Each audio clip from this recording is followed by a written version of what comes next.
여기는 양천구입니다. 10년차 대단지 신축인 이 아파트는 13억. 그런데 바로 옆 40년이 넘은 구축은 25억이 넘습니다.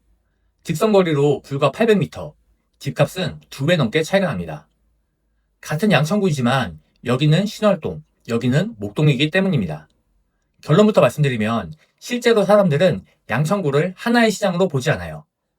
오늘 영상에서는 양천구와 목동이라는 지역의 진짜 모습을 제대로 이해하고 양천구에서 집을 살 때 반드시 알아야 하는 것들에 대해 말씀드려 보겠습니다. 많은 사람들이 구가 같으면 가격도 얼추 비슷할 거라고 생각합니다. 하지만 실제로 부동산은 구를 보지 않아요. 생활권을 봅니다. 송파구로 사는 것이 아니라 잠실을 사고 영등포로 사는 것이 아니라 여의도를 삽니다. 양천구 역시 마찬가지인데요. 사람들은 양천구로 사는 것이 아니라 목동을 선택하는 겁니다. 그런데 여기서 많은 사람들이 착각하는 지점이 있어요. 사람들이 말하는 그 목동은 사실은 행정구역상의 목동이 아닙니다. 적어도 부동산 시장에서는 그렇습니다. 행정구역상 주소지가 목동인 것보다 어떤 학교에 배정되고 어떤 학원을 이용하고 어떤 생활권을 공유한지가 훨씬 중요합니다. 그래서 주소가 신정동이어도 사람들이 목동으로 인식하는 곳이 있고 반대로 주소가 목동이어도 목동으로 인정받지 못하는 곳도 있습니다. 이 차이를 이해하지 못하면 같은 양천구인데 왜 이렇게 가격 차이가 벌어지는지 영원히 이해할 수 없습니다. 실제로 목동에 사는 사람들만 아는 특이한 호칭이 있는데요. 목동에서는 단지와 비단지라는 호칭을 씁니다.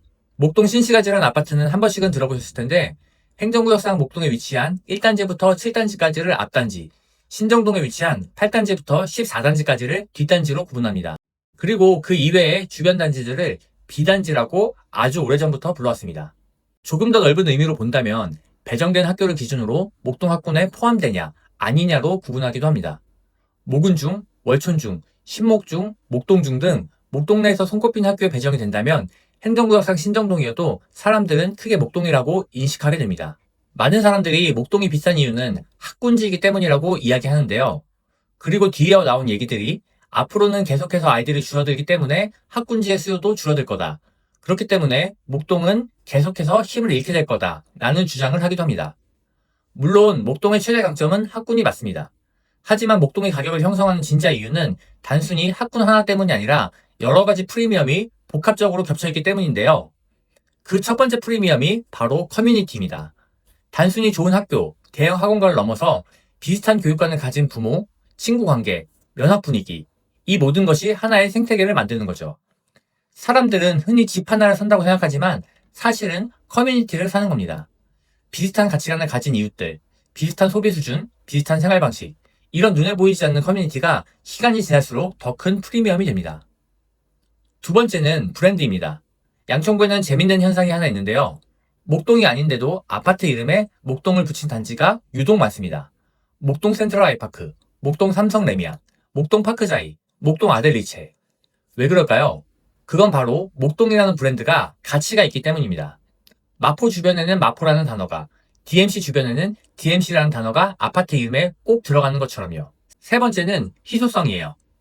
서울 최대 학군인 대치동을 비롯해서 대표적인 학군지들은 주로 동쪽에 포진되어 있습니다. 서쪽에서는 거의 유일하게 목동뿐이죠. 그래서 서울 서쪽에 거주해야 하는 사람들에게 학군지로서는 목동 이상의 대안이 없습니다. 게다가 학군만 있는 게 아니라 백화점 등 오목교역 주변으로 형성된 안정된 생활 인프라, 그리고 대규모 재건축 기대감까지 이 모든 걸 동시에 갖춘 곳이 서울 안에 많지가 않습니다. 희소한 상품일수록 가격은 쉽게 무너지지 않습니다. 네 번째는 바로 재건축입니다. 40년도 넘은 아파트가 도대체 왜 비싸지? 라고 생각하실 수도 있는데요. 하지만 시장은 오래됐기 때문에 앞으로 더 좋아질 가능성, 새 것이 될 가능성에 가격을 매깁니다. 목동 신시가지는 서울 최대 규모의 재건축 유망주 중 한 곳입니다. 재건축이 진행된다면 브랜드, 상품성, 커뮤니티 등 목동의 가치가 다시 한번 크게 상승할 거라는 기대감을 시장이 반영하는 겁니다. 그러면 아무리 양천구라도 목동이 아닌 신월동은 무조건 걸러야 할까요? 신정동과 달리 신월동은 조금 차이가 있습니다. 그래서 아무리 양천구라고 해도 신월동에서 집을 매수하실 분들은 그 안에서 잘 선별하는 게 정말 중요합니다. 목동은 1980년대 정부 주도로 치밀하게 계획된 신도시였어요. 반듯한 도로망, 대형 공원 등 쾌적한 인프라를 처음부터 갖추고 시작했습니다. 하지만 신월동은 70년대 서울 도심 개발 과정에서 밀려난 철거민들의 이주 정착지로 조성된 곳이에요. 그렇다 보니 좁은 골목과 작은 빌라들이 빽빽하게 밀집된 형태로 부서졌습니다. 또 목동에서 신월동 쪽으로 넘어갈수록 비행기 진입로 아래 위치하게 되는데요. 소음 피해가 있을 뿐만 아니라 고도 제한에도 묶이기 때문에 재개발, 재건축 시 높은 수익성을 기대하기도 어렵습니다. 그렇기 때문에 신월동이나 신정동 외곽의 애매한 연식의 구축들은 웬만하면 지금은 들어가시지 않는 게 좋습니다. 다만 앞으로 최소 10년간은 확실한 상품성이 보장되는 신축들, 예를 들어 신정 뉴타운 같은 신축 단지들은 가격이 저렴하다면 매수하셔도 괜찮습니다. 과거의 목동으로 어떻게든 들어가기 위한 신혼부부나 젊은 직장인들의 진입로가 신틀이었다면 지금은 신정 뉴타운이 그 역할을 하고 있습니다. 1999년식 신정 현대 5차 32평 호가가 현재 13억인데요. 2020년식의 3000세대 대단지인 목동 센트럴 아이파크 위브 33평도 똑같은 13억대입니다. 비슷한 가격대라면 아무리 신월동이라 해도 뉴타운의 신축 대단지가 더 안전한 선택입니다. 비록 목동 생활권은 아니어도 이 정도 연식과 상품성에 목동의 장점은 누리면서도 가격이 상대적으로 저렴하기 때문입니다. 오목교역과 목동 학원과 접근성이 나쁘지 않은 데 비해 가격은 목동 신시가지 대비 아직 굉장히 쌉니다. 상황에 따라 누군가에게는 신정 뉴타운이 실거주 관점에서 목동 대비 더 현실적인 대안이 될 수도 있습니다. 오늘은 목동이라는 지역에 대해 살펴봤는데요. 만약 양천구에서 내 집 마련을 고민하고 계신 분들은 아래 고정 댓글 영상을 함께 보시면 도움이 되실 겁니다. 목동은 앞으로도 계속 비싸질 수 있을까요? 앞으로의 목동 집값의 핵심은 합금보다는 재건축 진행 속도에 달렸습니다. 목동의 합금 프리미엄은 이미 가격에 충분히 반영되어 있습니다. 앞으로 추가적인 가치 상승을 만든다면 그 중심에는 재건축을 통해 상품성이 얼마나 개선되는지에 달렸습니다. 여러분들은 어떻게 생각하시나요?